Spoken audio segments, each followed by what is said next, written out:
maunya digeser di kampung yang masih di Rempang.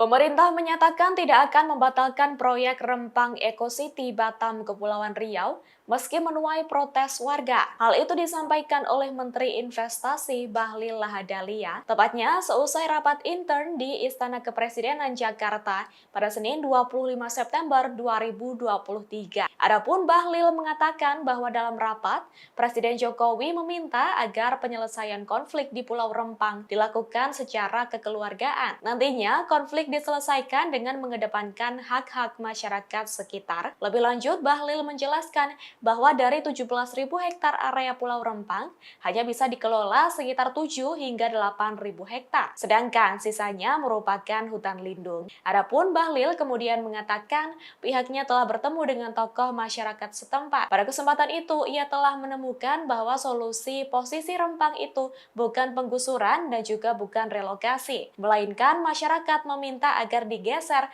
ke kampung yang masih di Pulau Rempang, yakni Tanjung Banon. Adapun Bahlil menilai masyarakat juga masih mendapatkan penghargaan atas status lahan. Pemerintah juga memberikan lahan tanah seluas 500 meter persegi dengan sertifikat hak milik, serta dibangunkan rumah dengan tipe 45. Selain itu, masyarakat juga akan mendapatkan dana tunggu sebesar Rp1.200.000 dan dana untuk menyewa rumah sebesar Rp1.200.000.